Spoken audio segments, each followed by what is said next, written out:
अस्सलाम वालेकुम। आज हम लोग डिस्कस करेंगे जी न्यूटोनियन मैकेनिक्स के बारे में। ये चैप्टर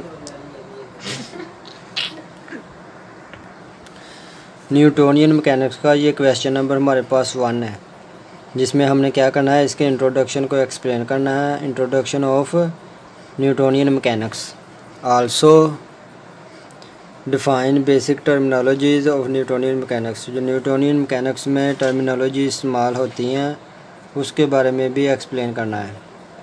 इंट्रोडक्शन, फ़िज़िक्स की वो ब्रांच जिसमें हम या तो बॉडी को रेस्ट की हालत में स्टडी करें या मोशन में, under the action of force लगने के बावजूद या तो बॉडी रेस्ट में है या मोशन में है, उसे हम कहते हैं मैकेनिक्स।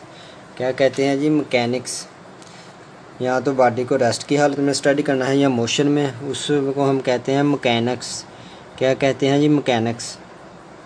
मैकेनिक्स में हम लोग रिजिड बॉडी के बारे में एक्सप्लेन करेंगे, इलास्टिक बॉडीज़ के बारे में करेंगे, फ्लड्स के बारे में। हमारे पास फ्लड्स क्या होता है? Any substance which can flow, जो कोई भी चीज़ या कोई भी सब्सटेंस जो फ़्लो कर सकता है, उसे हम लोग कहते हैं फ्लड्स। क्या कहते हैं? फ्लड्स। इलास्टिक बॉडी हमारे पास वो बॉडी होती हैं जिसमें काइनेटिक एनर्जी कंजर्व रहती हैं। क्या रहती हैं? काइनेटिक एनर्जी कंजर्व रहती है, उसे हम कहते हैं इलास्टिक बॉडीज़। इसी तरह रिजिड बॉडी हमारे पास वो बॉडी होती हैं या वो ऑब्जेक्ट होते हैं जिनके ऊपर फोर्स अप्लाई करने के बावजूद ना तो उनका साइज़ या शेप चेंज नहीं होती, उसे हम कहते हैं रिजिड बॉडीज़। ऐसी बॉडीज़ जिसके ऊपर अगर हम फोर्स अप्लाई करने के बावजूद उसके साइज़ या शेप में कोई चेंज ना आए, उसे हम कहते हैं रिजिड बॉडीज़। ठीक है ना। उसके बाद हमारे पास आती है जी क्लासिकल मैकेनिक्स। क्लासिकल मैकेनिक्स हमारे पास ये सबसे ज़्यादा पुरानी is the oldest and largest subject. ये सबसे ज़्यादा पुराना और सबसे ज़्यादा लार्ज सब्जेक्ट है साइंस, इंजीनियरिंग एंड टेक्नोलॉजी के अंदर। इसको हम न्यूटोनियन मैकेनिक्स भी कहते हैं। जो क्लासिकल मैकेनिक्स होती हैं ये सबसे ज़्यादा पुराना और सबसे ज़्यादा लार्जेस्ट सब्जेक्ट हैं साइंस, इंजीनियरिंग और टेक्नोलॉजी में। इसको हम न्यूटोनियन मैकेनिक्स भी कहते हैं। ये न्यूटन के लॉ के ऊपर ही बेस करते हैं, इसलिए हम इसे कहते हैं न्यूटोनियन मैकेनिक्स।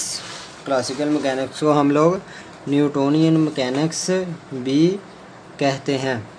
अगर हम लोगों ने क्लासिकल मैकेनिक्स को समझना है तो उसके लिए 3 डिफरेंट फार्मूलिज़म को समझना बहुत ज़रूरी है। उसमें हमारे पास जो नंबर 1 है Newtonian mechanics, second Lagrangian mechanics, third हमारे पास आ जाती है हैमिल्टोनियन मैकेनिक्स। अगर इन तीनों के बारे में हम इन्फॉर्मेशन गेन कर लेंगे तो हम लोग इंशाल्लाह क्लासिकल मैकेनिक्स को समझ सकेंगे। उसके बाद सवाल ये क्रिएट होता है कि क्लासिकल मैकेनिक्स कौन से ऑब्जेक्ट के लिए एप्लीकेबल हैं। ये हमारे पास मैक्रोस्कोपिक ऑब्जेक्ट के लिए एप्लीकेबल होती हैं, उनकी मोशन को एक्सप्लेन कर सकती हैं क्लासिकल मैकेनिक्स। अब सवाल ये क्रिएट होता है कि मैक्रोस्कोपिक क्या होते हैं? ऑब्जेक्ट, ऐसे ऑब्जेक्ट जिनका साइज़ बहुत ज़्यादा हो लेकिन speed less than speed of light हो, वो ऑब्जेक्ट हमारे पास होते हैं मैक्रोस्कोपिक ऑब्जेक्ट। साइज़ के लिहाज से ज़्यादा होते हैं लेकिन स्पीड के लिहाज से बहुत कम स्पीड होती हैं, as compared to speed of light से कम स्पीड होती हैं, उसे हम कहते हैं मैक्रोस्कोपिक ऑब्जेक्ट। उसमें हमारे पास आ जाते हैं प्रोजेक्टाइल्स, इसी तरह मशीनरी के पार्ट्स, इसी तरह हमारे पास astronomical objects as well as astronomical objects, जिसमें हमारे पास आता है such as spacecraft, planets, stars and galaxies. ये सब हमारे पास जितने भी ऑब्जेक्ट है ये हमारे पास है मैक्रोस्कोपिक ऑब्जेक्ट। इसमें प्रोजेक्टाइल्स, मशीनरी हमारे पास, एस्ट्रोनॉमिकल ऑब्जेक्ट जिसमें हमारे पास spacecraft, planets, stars and galaxies, ये सब हमारे पास माइक्रोस्कोपिक ऑब्जेक्ट है। ऐसे ऑब्जेक्ट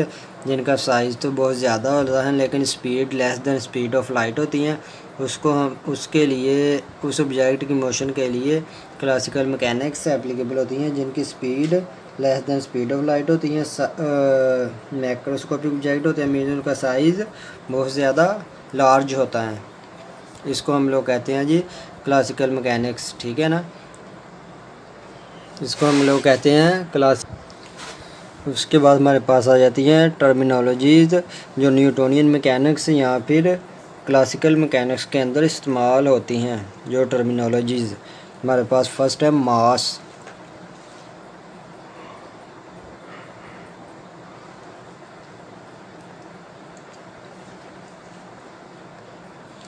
फर्स्ट है हमारे पास मास। मास एक ऐसी इंट्रिंसिक प्रॉपर्टी है बॉडी की जो हमारे पास बॉडी के एग्जिस्टेंस के बारे में हमें इंफॉर्मेशन प्रोवाइड करती है, उसे हम कहते हैं mass.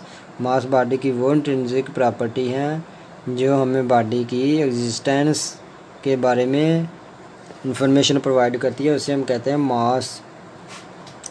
According to Newton second law of motion F is equal to M A, ये फोर्स और एक्सीलरेशन को आपस में रिलेट करती है मास। इसकी एक और डेफिनेशन हमारे पास है, the quantitative measure of inertia of body. जब हम इनर्शिया को क्वांटिटेटिव के लिहाज से मेजर करते हैं तो वो हमारे पास कहलाता है मास, को कहलाता है जी मास। जब हम इनर्शिया को क्वांटिटेटिव के लिहाज से मेजर करते हैं वो हमारे पास कहलाता है मास। इसी तरह मास एक बॉडी की ऐसी इंट्रिंसिक प्रॉपर्टी है जो बॉडी की एग्जिस्टेंस के बारे में हमें इंफॉर्मेशन प्रोवाइड करती हैं। सेकंड लॉ के according F is equal to M A, mass इन दोनों को रिलेट करता है, फोर्स और एक्सीलरेशन को। इसी तरह दूसरी डेफिनेशन है हमारे पास, अगर इनर्शिया को हम क्वांटिटी के लिहाज से मेजर करें तो वो हमारे पास कहलाता है मास।